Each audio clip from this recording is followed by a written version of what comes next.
Hello everyone, welcome back to the true education point. आज हम class 9 economics का chapter 1 the story of village Palampur पढ़ने वाले हैं। पालमपुर एक हाइपोथेटिकल विलेज है, मींस ये रियल नहीं है, लेकिन इसके थ्रू हमें समझने को मिलेगा कि गांव की इकोनॉमी कैसे चलती है, कैसे खेती होती है, कौन काम करता है और कैसे लोग फार्मिंग के अलावा भी कमाते हैं। So let's start the video, the story of village Palampur. The story of village Palampur. Palampur ही क्यों?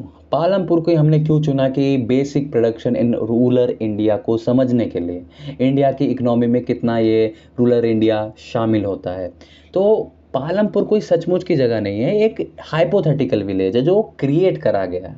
ओके और इसमें जो है मोस्टली पीपल डिपेंड होते हैं एग्रीकल्चर पे, लेकिन कुछ ऐसे काम भी है जो नॉन फार्मिंग एक्टिविटी से जुड़े हुए हैं, जैसे कि dairy, transports and small businesses. Okay और एक और टिप्स दे दूं तुमको कि पालमपुर जो है, अगर कभी भी इस पालमपुर से रिलेटेड कोई भी सवाल आता है, तुम्हें हमेशा स्टार्ट करना है कि Palampur is a hypothetical village. अब पालमपुर से फार्मिंग से रिलेटेड क्या क्या था कि लैंड के जो रहता था फिक्स रहता था। जाहिर सी बात है, लैंड फिक्स रहते, बढ़ती तो नहीं है, लेकिन पॉपुलेशन बढ़ती है, तो पॉपुलेशन बढ़ेगी तो डिमांड भी बढ़ेगा। तो डिमांड जैसे बढ़ी बढ़ी, मतलब खाने की डिमांड बढ़ेगी, और फार्मर क्या करेंगे उस वक्त? फार्मर यूज करेंगे मल्टी क्रॉपिंग, जिसको हम बोलते हैं एक साल में एक क्रॉप से ज़्यादा उगाना। ओके अब ये मल्टी क्रॉपिंग ट्रेडिशनल मेथड से तो नहीं हो सकती, तो हमें अपनाना पड़ेगा जिसको कहते हैं मॉडर्न मेथड, जो ग्रीन रेवोल्यूशन के नाम से भी जाना जाता था। ठीक है, इसके अंदर HY सीड्स और फर्टिलाइजर और इरिगेशन जैसे और मशीन जैसे इनपुट्स रहते थे, जो बहुत कॉस्टली रहते थे, सही बताऊं तो। और ये फायदेमंद तो है, लेकिन इसमें आधे से ज़्यादा नेगेटिविटी इम्पैक्ट पड़ा। इंक्रीज प्रोडक्शन, मोर फूड, ये तो पॉजिटिव साइन थे, लेकिन इसका जो नेगेटिव साइन है, जैसे कि सॉइल डिग्रेडेशन, मतलब मिट्टी खराब होना, कॉस्टली इनपुट्स, उसके जो इनपुट्स थे बहुत महंगे होते थे, और ये ज़्यादातर जो रिच फार्मर्स थे उनको ही फायदा देता था। ठीक है, एग्जाम्पल के तौर पे बताऊं, Punjab farmer growing in wheat in a winter and plus rice in the summer, that's it। अगर एग्जाम की बात करूं मैं, जैसे अगर डिफाइन मल्टी क्रॉपिंग और HY सीड जैसे सवाल पूछ लेता है। ओके HY का मैं अगर फुल फॉर्म बताऊं तो हाई यील्डिंग वैरायटी सीड्स। अब पालमपुर में लैंड और लेबर में क्या डिस्ट्रीब्यूशन हो रखा है, मतलब लैंड को कैसे बांट रखा है, लेबर को कैसे बांट रखा है।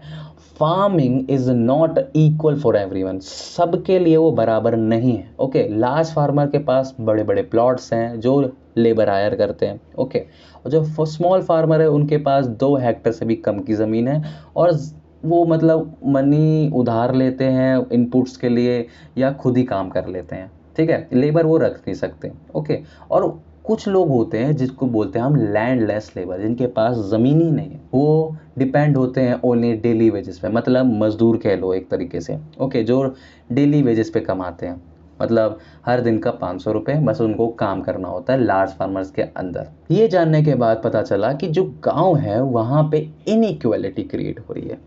ठीक है, क्यों हो रही है? क्योंकि लार्ज फार्मर के पास बड़े बड़े प्लॉट्स है और उनके खुद के हैं, और स्मॉल फार्मर के पास तो 2 हेक्टर से भी ज़्यादा कम की ज़मीन है, और कुछ के पास तो ज़मीन ही नहीं है। यहाँ क्रिएट होती है इनइक्वालिटी। अगर मैं एग्जाम के टिप्स में बताऊं कि ज़्यादातर इसमें पूछ रहा है कि जो 20% फार्मर्स है उनकी खुद की ज़मीन है, तो उनके बारे में लिखो कुछ।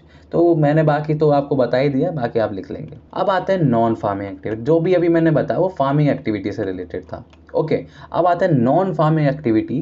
तो not every one work on the farm. कभी भी देखना गाँव में ज़्यादातर लोग खेती बाड़ी ही नहीं करते। कुछ लोग हैं जो खेती से जुड़े रहते हैं, लेकिन साथ साथ कुछ नॉन फार्म एक्टिविटी करते हैं, जैसे कि इस गांव में अराउंड 25% पीपल जो वर्क करते थे वो नॉन फार्मिंग एक्टिविटीज़ में काम करते थे। नॉन फार्मिंग एक्टिविटी जैसे कि दूध सप्लाई करना, टूल्स को सप्लाई करना, वेविंग करना, selling products and the rickshaws and trucks, ऐसी एक्टिविटीज़ जो एक्स्ट्रा इनकम बढ़ा देती है, और फार्मिंग पे जो डिपेंडेंसी हाई थी वो अब रिड्यूस हो जाती है।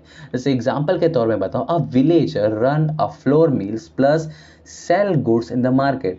मतलब एक विलेजर है, गांव का आदमी है, जो फ्लोर मिल भी चलाता है और साथ साथ मार्केट में वो सेल भी करता है, तो एक एक्स्ट्रा इनकम भी हो जाती है, और इससे फार्मिंग से डिपेंडेंसी कम भी हो जाती है। अगर इसके बारे में बताऊं कि नॉन फार्मिंग एक्टिविटी के बारे में आपसे पूछे कि तो आपको 3 एक्टिविटीज लिखनी है, ठीक है, एनीथिंग, ठीक है, जो तुमको बहुत अच्छी तरीके से बनाना आ सके। सो ये पूरा चैप्टर अब खत्म हो चुका है। ओके, तो हमने अभी तक क्या क्या पढ़ा? पालमपुर में हमने देखा कि कैसे कैसे फार्मिंग एक मेन है लेकिन लैंड लिमिटेड है। ओके, मतलब मॉडर्न मेथड को बढ़ाया गया है फूड प्रोडक्शन के लिए, लेकिन लैंड डिस्ट्रीब्यूशन तो अनइक्वल है और नॉन फार्मिंग एक्टिविटीज प्रोवाइड कर रहे हैं एक अल्टरनेटिव जॉब्स। तो कहने का मतलब मेरा है कि पूरे इस गांव के अंदर जो है लैंड तो लिमिटेड है, साथ साथ फार्मिंग को भी मेन माना जाता है और फार्मिंग की डिपेंडेंसी कम करने के लिए नॉन फार्मिंग एक्टिविटी का यूज करा गया है। इससे ये होगा, जो अनएम्प्लॉयमेंट हो रहे थे कि मेरे को तो खेती बाड़ी आती नहीं है, मैं क्या करूँ, तो नॉन फार्मिंग एक्टिविटी क्या करती थी और एक जॉब्स क्रिएट कर देती थी जिससे अनएम्प्लॉयमेंट कम हो सके। अगर मैं बताऊं, ये पूरे चैप्टर को पढ़ के हमको ये लेसन मिला कि development of the village need both better farming plus more non farming opportunities. हमें दोनों की ज़रूरत है, बेटर फार्मिंग की भी और नॉन फार्मिंग की भी।